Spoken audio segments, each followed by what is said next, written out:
오늘 본문 말씀을 통해서 사도 바울은 살아있는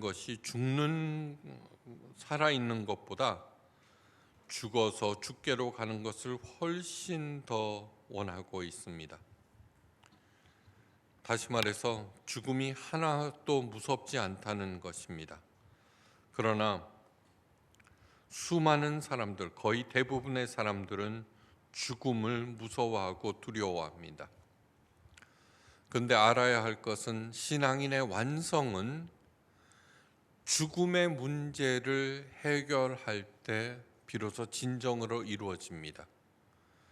아무리 열심히 신앙생활을 하고 있다고 하더라도 여전히 죽음이 두렵고 무서운 것이라면 아직도 갈 길이 먼 것입니다. 인간의 타락, 인간의 탐욕, 인간의 불황, 그 다음에 인간의 불행, 모든 삶에 있어서의 부정적인 것들이 왜 우리의 삶에 나타나느냐 하면은 그것은 죽음의 문제를 해결하지 못했기 때문입니다. 죽음에 대한 불안과 두려움 때문에 전혀 두려워해서도 안 되고 무서워하지 않아도 될 것을 무서워하고 진실로 두려워해야 할 것을 무시하는 그러한 일들이 일어납니다.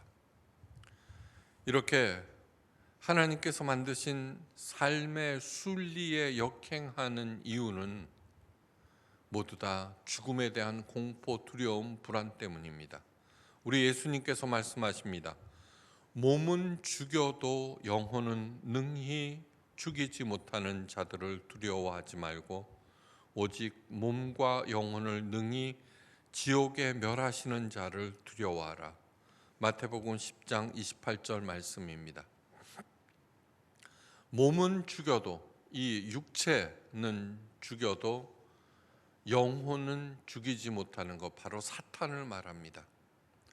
그런데 사탄은 영혼은 절대 죽이지 못하면서도 육체의 죽음으로 사람들을 위협하고 공갈치고 협박하고 때로는 유혹하고 미혹을 합니다. 거기에 넘어가 버립니다. 그러나 우리 하나님 아버지는 몸과 영혼을 능히 지옥에 멸하실 수도 있고 영원히 살게 할 수도 있습니다. 죽음에 대한 올바른 이해가 이 땅에서의 삶을 올바로 제대로 살게 합니다. 죽음에 대한 올바른 이해. 죽음을 두려워하고 오해한 결과가 인간의 교만과 탐욕, 인간의 모든 부정적인 면으로 나타나고 그 결과는 아무리 열심히 한다고 해도 실패와 파멸입니다. 사도 바울이 말합니다. 내가 두 사이에 끼었으니, 두 사이, 삶과 죽음 사이에 끼었는데 떠나서 그리스도와 함께 있을 욕망을 가진 이것이 더욱 좋으나 그러나 내가 육신에 거하는 것이 너희를 위하여 더 유익하니라고 말합니다. 복잡하게 말하고 있는 것 같으나 그 뜻은 대단히 간단합니다. 나는 삶과 죽음 사이에 끼어 있는데 우리 모두가 그렇죠. 태어났죠. 언젠가는 반드시 죽을 것이죠. 그런데 사도 바울이 원하는 것은 뭐냐 그러면 빨리 죽어서 그리스도 예수 앞으로 가는 것이라고 말합니다. 그런데 내가 그럼에도 불구하고 살아있는 이유는 바로 빌립보 교인들을 위해서 할 일이 더 남아있기 때문이다 라고 말합니다. 사도 바울이 이렇게 말할 수 있는 단 하나의 이유는 죽음에 대한 올바른 이해와 부활에 대한 확신 때문입니다. 다시 말해서 우리는 끊임없이 예수 그리스도의 부활과 우리 몸의 부활, 우리의 영생에 대한 것을 앵무새처럼 반복하고 있지만 그것을 구체적인 현실로 받아들이지 않고 있습니다. 그냥 생각 속으로만, 그냥 그렇다니까 그런 줄 알면서 살아가는데 실제로는 육체의 죽음을 대단히 무서워하고 두려워합니다. 제프리 롱이라고 하는 미국 방사성 종양학회 전문의가 있습니다. 이 닥터 제프리 롱은 종교인도 심령학자도 아닙니다. 1998년 평소에 관심을 가졌던 죽음 체험에 관한 웹사이트를 하나 개설합니다. 왜냐하면 제프리 롱 자신이 의사였지만 죽음에 대한 공포가 있었고, 죽었다가 살아난 사람의 그러한 체험을 듣고 싶어서 이런 웹사이트를 개설했는데 별 기대는 하지 않았습니다. 사실 그럴 리가 있을까 하고, 그리고서 1, 2년 동안 그 사이트를 열어보지 않았는데 어느 날 우연히 열어보는데 깜짝 놀랐습니다. 전 세계에서 인종, 종교, 문화를 초월하여서 수많은 사람들이 자신이 경험한 죽음, 다시 말해서 죽었다가 살아났다는 그러한 체험 이야기를 글로 남겼습니다. 그것을 보고 이에 대한 연구가 정말 필요하구나 제프리 롱은 생각하고, 그중 신빙성 있는 사례들을 조사해서 책을 한 권 냈습니다. 신빙성 있는 사례는 무려 1,300여 건이 되었습니다. 1,300여 명의 죽음 체험이 믿을만 하다고 느꼈고, 거기에는 어떤 굳건한 공통점들이 있었습니다. 그리고 써낸 책이 죽음 그 이후라는 책입니다. 여러분들도 꼭 한번 읽어보시기를 강추합니다. 그 책에 나온 내용입니다. 어떤 사람이 죽어서 긴 터널을 지나 밝은 빛 가운데 섰습니다. 그때 상황을 이렇게 묘사합니다. 참고로 죽음의 과정은 이런 것입니다. 내가 숨이 멎고 죽었습니다. 그러면은 나에게서 영혼이 육체로부터 이탈되어서 죽어 있는 나를 보게 됩니다. 그리고 얼마 후 사람에 따라서 다르지만 어둡고 긴 터널을 회오리 바람처럼 빨려 들어가고, 그것을 지나서는 너무너무 밝은 빛 앞에 서게 되는데, 그 빛이 절대적인 창조주라고 하는 것을 본능적으로 알게 됩니다. 바로 그 빛 가운데 섰을 때 그 사람이 느꼈던 것을 이렇게 묘사하고 있습니다. 나의 생각과 행동, 말, 미워한 것, 도운 것, 돕지 않은 것, 도와야 했던 것 등 모든 것들이 일순간에 보였다. 내가 사람들에게 얼마나 비열했는지, 동물들에게도 얼마나 잔인하게 굴었는지 나는 너무나 부끄러워서 고개를 들 수 없었다. 내가 행한 것과 행하지 않는 것이 어떻게 실제로 다른 사람들의 삶에 파동을 만들어내는지 명확히 볼 수 있었다. 그때서야 비로소 내 작은 모든 결정과 선택이 어떻게 이 세상에 영향을 미치는지 이해할 수 있었다. 하나님을 실망시켰다는 느낌이 너무너무 생생했다. 그런데도 이상하게 내가 자신에 대해서 끔찍하게 느끼고 있는 동안에도 하나님이 나의 그러한 한계를 불쌍히 여기고 나를 기꺼이 받아준다는 것을 느꼈다. 거의 모든 사람들의 증언의 공통점은 조금 전에 말씀드린 것입니다. 심장과 숨이 멎은 후 유체를 이탈하여 자신을 내려보았고, 갑자기 어둡고 긴 터널을 순식간에 빨려 들어갔고, 그리고는 너무나 밝고 환한 빛 가운데 섰고, 자신의 과거를 보고 그에 대하여 한없는 부끄러움을 느꼈고, 그러나 그 빛이 자신을 연민과 큰 동정과 사랑으로 용납하여 주었다는 것입니다. 그리고는 다시 돌아가라는 말을 들었을 때, 그렇기 때문에 이 사람들이 죽었다가 다시 살아난 것이 되겠죠. 어떻든 그 빛을 통해서 이제는 다시 세상으로 돌아가거라 하는 말을 들었을 때 하나같이 예외 없이 다시 돌아가고 싶은 생각이 없었다는 것입니다. 어떤 사람은 그때 그 소감을 이렇게 말합니다. 그곳을 떠나서 다시 몸으로 돌아왔을 때 마치 더러운 옷을 다시 입는 것 같았다라고 서술하고 있습니다. 자, 이러한 내용들이 과연 성경적인 개념들인가를 점검하셔야 합니다. 죽음 체험을 했다는 사람들의 종교는 다양합니다. 꼭 기독교만 있는 것이 아니라 제플리 롱 자신도 기독교 신자가 아닙니다. 심지어는 종교가 없는 사람들도 있었습니다. 사도 바울의 죽음에 대해서 어떻게 이해하는지 추적하여서 점검해 봅니다. 사도 바울에게 죽음에 대한 인식의 결정적인 역할을 한 것은 스데반 집사의 순교입니다. 스데반 집사는 예루살렘에서 일어난 첫 박해의 최초의 순교자입니다.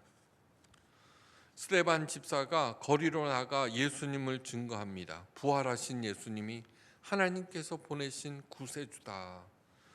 그것을 들은 유대인들이 돌을 들고 몰려와서 스데반 집사에게 던졌습니다. 그때 아직도 예수님에 대해서 모르고 있던 바울도 그 자리에 있었는데 사도행전에서는 이렇게 그때 일을 전합니다.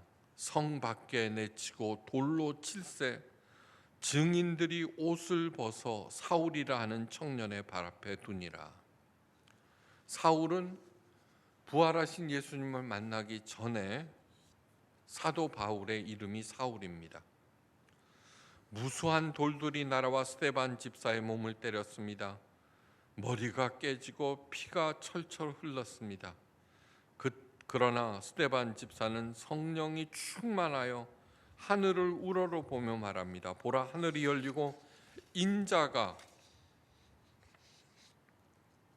하나님 우편에 서신 것을 내가 보노라. 그 말을 들은 유대인들은 더 열심히 돌들을 던졌습니다. 그러자 스데반 집사가 이렇게 외칩니다. 내 주여, 내 영혼을 받으시옵소서. 그 말에 더 많은 돌들이 날아옵니다. 스데반 집사가 마침내 쓰러집니다. 그리고 숨을 거두면서 말합니다. 주여, 저들에게 이 죄를 돌리지 마옵소서. 사도행전 7장 6절. 주여, 이 죄를 저들에게 돌리지 마옵소서. 저들이 몰라서 이렇게 하는 것입니다. 이 기도는 우리 예수님께서 십자가에서 숨을 거두시기 전에 자기에게 못을 박는 사람들을 위해서 한 기도와 똑같습니다. 이 모든 것을 가장 곁에서 보았던 바울에게는 큰 충격이었습니다. 그의 뇌리에는 돌에 맞아 죽어가면서도 자신들을 위하여 기도했던 스데반 집사의 그 평온한 얼굴이 박혔습니다. 무엇이 그로 하여금 죽음조차도 두려워하지 않게 하였는가? 무엇이? 그러나 당신은 바울이 유대교에 충실한 사람, 그러다가 다마스커스로 가는 길에서 부활하신 예수님을 만납니다. 예수님은 바울에게 내가 핍박하는 예수라고 밝히셨습니다. 부활하신 예수님을 만난 후 핍박하는 자신마저도 받아주시고 용서하시는 부활하신 예수님의 큰 사랑 가운데서 마침내 죽음으로부터 자유로워지기 시작합니다. 그 이후 많은 일들을 겪은 것을 성경에 가장 자세하게 기록해 놓은 것이 사도 바울입니다. 사도 바울은 자신이 체험한 매우 특이하고 신비한 경험을 고린도 후서에서 다음과 같이 언급합니다. 내가 부득불 자랑하노니 주의 환상과 계시를 말하노라. 14년 전에 내가 셋째 하늘에 이끌러 갔다. 그가 몸 안에 있었는지 몸 밖에 있었는지 나는 모르거니와 하나님께서는 아시느니라. 그는 낙원으로 이끌려가서 말할 수 없는 말을 들었으니 사람이 가히 이르지 못할 말이로다. 고린도후서 12장 1절에서 4절 말씀입니다. 사도 바울이 가봤다는 셋째 하늘은 과연 어디일까요? 왜 몸 안에 있었는지 몸 밖에 있었는지 모른다는 그런 말을 하였을까요? 먼저 셋째 하늘이라는 개념은 유대인들의 하늘관에서 왔는데, 유대인들은 하늘이 7으로 나뉘어져 있고 그중 셋째 하늘은 의롭게 죽은 사람들이 머무는 장소라고 생각했습니다.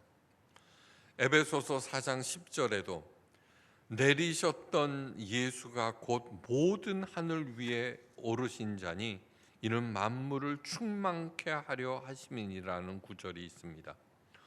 모든 하늘 위는 예수님께서 부활 승천하신 후에 머물러 계시는 하늘을 의미하며, 그곳에서 무엇을 하시느냐? 만물을 충만케 하고 계신다는 얘기입니다. 사도 바울도 그곳에 가서 만물을 충만케 하시는 예수님으로부터 사람이 가히 이르지 못할 말을 듣고 체험한 것입니다. 또한 몸 안과 몸 밖을 구별했던 것은 유체 이탈일 가능성이 많습니다. 사도 바울은 몸을 장막이라고 표현하면서 이런 말을 합니다. 고린도후서 5장 1절에서 3절 말씀. 만일 땅에 있는 우리의 장막집이 무너지면 하나님께서 지으신 집 곧 손으로 지은 것이 아니요 하늘에 있는 영원한 집이 우리에게 있는 줄 아나니, 과연 우리가 여기 있어 탄식하며 하늘로부터 오는 우리 처소로 덧입기를 간절히 사모하노라. 이렇게 이 부분 벗은 자들로 발견되지 않으려 함이라.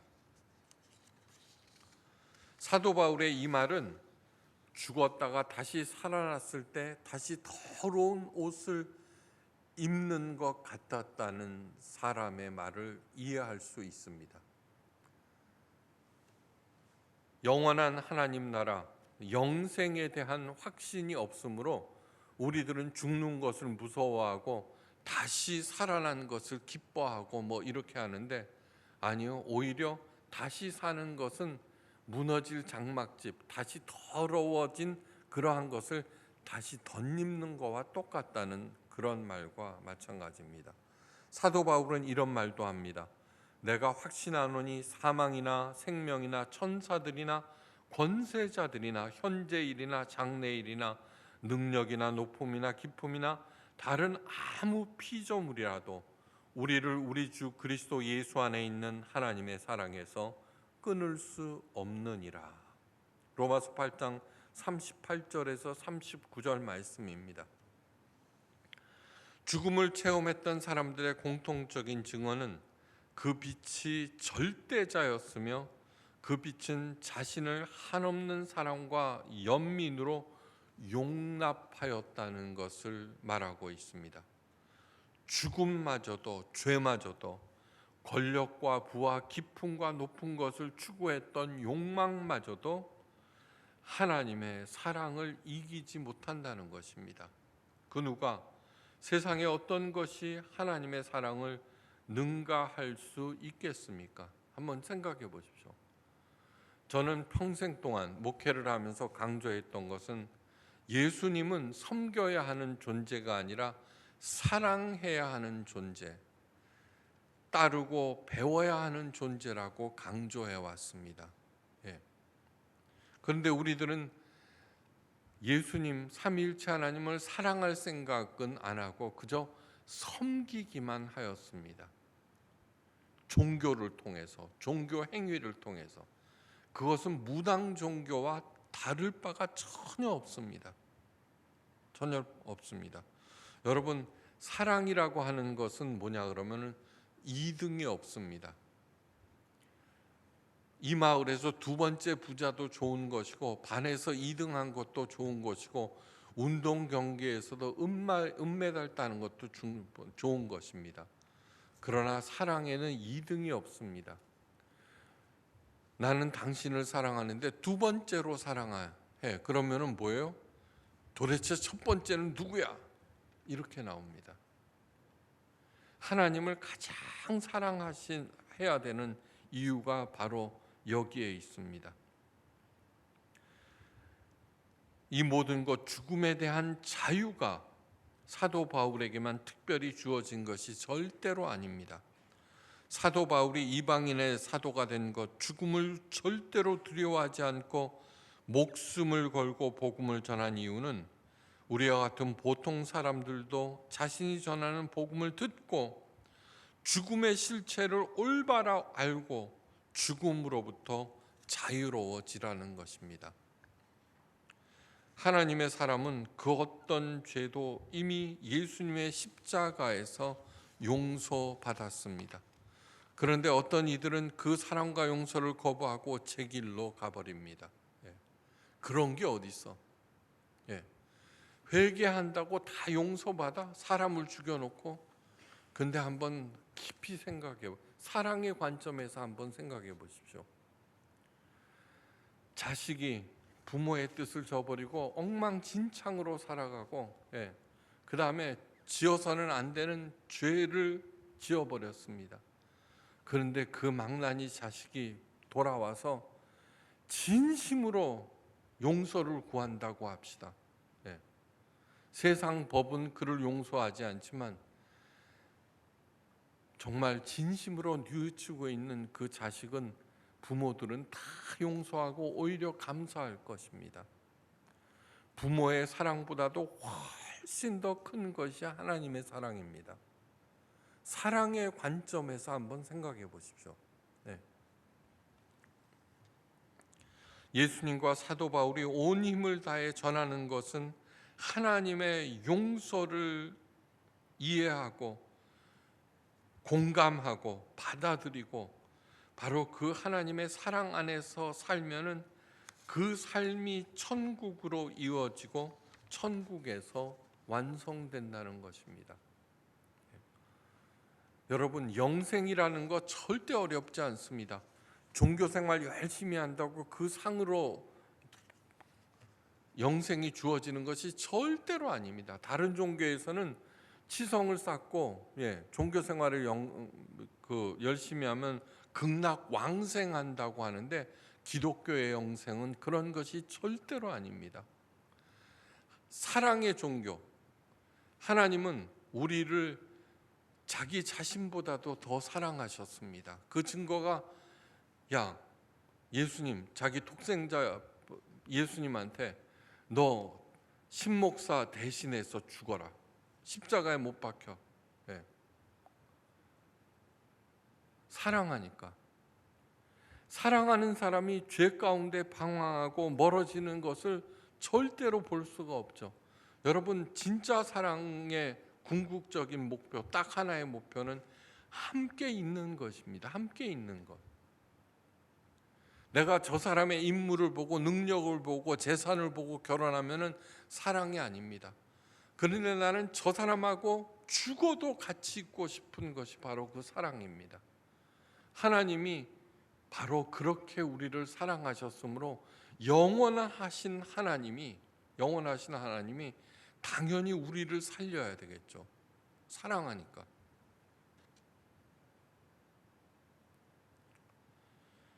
그 사랑을 마음속으로 공감하시기를 간절히 바랍니다. 현재의 고난은 장차 죽은 후에 누리게 될 영원한 영광과 좋게 비교할 수 없음을 사도 바울은 알고 있었습니다. 그래서 여러분들도 그런 것을 알고 오늘의 시험과 유혹과 고난을 견디고 이겨내라는 것입니다. 사도 바울은 오늘 본문을 통해서 그리스도의 복음에 합당한 생활을 하라고 권면하고 있습니다. 그리스도의 복음에 합당한 삶을 살라. 네. 자, 죽음을 체험한 사람들에게 가장 두드러지게 나타난 것은 죽었다가 살아난 후의 변화입니다. 그 근본 자체가 변했습니다. 과연 이들은 어떻게 변화되었을까? 자신감이 늘었습니다. 그전에는 빌빌거리고 언제나 눈치나 보고 자기 자신에 대해서 변명하면서 살았는데, 아니요, 어떻게 가난하고 또 자신감이 넘쳤고 무엇보다도 영성이 튼튼해졌습니다. 물질이나 지위에 대한 관심이 현저히 줄어들었고, 삶의 신성함에 대한, 산다는 것이 얼마나 가치 있는 일인가, 그것에 대한 믿음이 굳건해졌고, 하나님 존재에 대한 신념과 삶의 의미와 목적이 분명해졌고, 다른 사람들의 필요에 민감해져서 그들을 돕고자 했으며, 인생을 더 충만하고 즐겁게 살려고 노력했습니다. 이미 갖고 있는 종교가 만약에 틀린 점이 있다면, 기독교에도 제가 듣는 말 중에, 당신은 목사면서 왜 한국 기독교에 대해서 그렇게 폄하하고 비판하십니까? 본질을 벗어났기 때문입니다. 그래서 자기가 그동안 교리적으로 경험했던 그 종교에 대해서 틀린 점이 명확하게 보였고, 어떤 경우에는 그 종교도 과감하게 버렸고, 그러나 중심은 그 빛, 자기가 봤던 그 하나님을 향해서 끝없이 달려갔습니다. 자신의 직업에 대해서 재평가였습니다. 그전에는 무슨 짓을 해서라도 이겨야 한다는 사고방식과 경쟁이 최고의 가치였는데, 점점 더 공감과 연민 쪽으로 그 가치가 옮겨갔습니다. 그래서 자신의 직업에 회의를 느끼고 아무리 많은 부와 명예가 주어진다고 하더라도 직업을 바꾸거나 버렸습니다. 이들의 가장 두드러진 특징은 집착이 없어졌다는 것입니다. 땅의 것에 대한 집착이 없어지고 하늘에 대한 소망으로 가득 차 있었습니다. 너그러워졌고 깊어졌고 나누기를 즐겼고, 무엇보다도 다시 죽게 되었을 때 너무너무 기뻐했다는 것입니다. 드디어 자기가 떠나온 고향으로 돌아간다는 것을 알고 있었기 때문입니다. 그래서 이 육신을 벗고 하나님 앞으로 가는 것을 본향이라고 성경은 말하고 있습니다. 우리 본래의 고향. 사도 바울이 말합니다. 오직 너희는 그리스도 복음에 합당하게 생활하라. 복음에 합당한 삶이 바로 죽음을 체험했던 사람들이 살았던 삶과 똑같습니다. 복음에 합당한 삶을 구체적으로 두 가지로 말할 수 있습니다. 첫째는 일심으로 서서 한 뜻으로 복음의 신앙을 위하여 힘을 합치는 것입니다. 세상에서는 욕심을 버리고 정직과 성실로 열심히 돈을 버시기 바랍니다. 그리고 세상에서 그 어떤 곳에서 자신을 높이려는 모든 헛된 몸부림을 버립니다. 그리고 이웃에게 베풀면서 사는 삶을 살아갑니다. 둘째, 아무 일에서든지 대적하는 자들을 인하여 두려워하지 않는 것입니다. 사탄은 우리에게 털끝 하나 손상을 입히지 못합니다. 직접 우리들에게 손상을 입히지 못합니다. 다만 말로 미혹하여서 스스로 올무에 빠지게 하고 남을 해하게 합니다. 사탄의 괴계에 벌벌 떨지 마시기를 바랍니다. Only just say no. 오직 할 것은 no라고 말하는 것이다. 이것은 미국 꼬마들이 학교에 입학하면 가장 먼저 배우는 말입니다. Only just say no. 나는 너랑 놀지 않을 거야. 낯선 사람이나 나쁜 일을 하는 친구가 자기를 꿰일 때, 유혹할 때 모르는 사람이 only just say no. No! 나는 당신하고 놀지 않을 거야. 사탄에게도 그렇게 외치시기 바랍니다. Only just say no. 그 순간 사탄은 꼬리를 내리고 사라져 버립니다. 우리들은 죽음 너머의 세계도 사랑으로 관장하고 계시는 하나님 아버지의 가장 사랑받는 자녀들입니다. 우리가 담대히 원하는 바는 차라리 몸을 떠나 주와 함께 하는 것이다. 그런즉 우리는 거하든지 떠나든지 주를 기쁘시게 하는 자가 되기를 힘쓰노라. 고린도후서 5장 9절 말씀입니다. 하나님 아버지의 자녀들이 해야 할 일은 뭐예요? 살아있으나 죽어있으나 하나님을 기쁘시게 하는 일입니다. 여러분, 형제 자매들이 막 서로 미워하고 싸울 때 부모의 마음은 찢어집니다. 우리들의 이웃은 또한 하나님의 자녀들입니다. 우리들이 남을 미워하고 싫어하고 시기하고 음해하고 해야 할 때 하나님의 마음은 찢어집니다. 그러나 그들을 용납하고 돕고 서로 사랑할 때 부모이신 하나님께서 너무너무 기뻐하는 그러한 일입니다. 그러한 마음으로 살아갈 때 내가 무슨 일을 하든지 하나님의 약속대로 30배, 60배, 100배의 결실을 맺게 됩니다. 그렇게 되셔서 베풀고도 남음이 있는 삶을 사시기를 주의 이름으로 축원합니다. 기도하십니다. 하나님, 예수님의 부활이 그저 개념적이고 통상적인 것이 되지 않고 나의 가장 구체적인 현실이 되게 하옵소서. 그리하여서 나를 가장 사랑하는 하나님을 나 또한 사랑하여서 살든지 죽든지 하나님과 동행하고 하나가 되는 삶을 살아서 하나님께서 주신 시간과 생명과 이 세상에서 하나님 아버지의 뜻에 합당한 삶을 살아 무엇을 하든지 30배, 60배, 100배의 결실을 맺어 풍성하게 베풀고도 남음이 있는 우리 모두가 되게 하옵소서.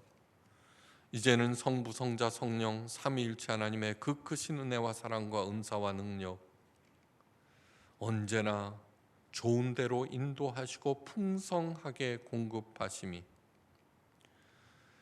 예수님의 부활을 나의 가장 구체적인 현실로 삼으리라 다짐하는 하나님의 존귀한 자녀들과 각 가정,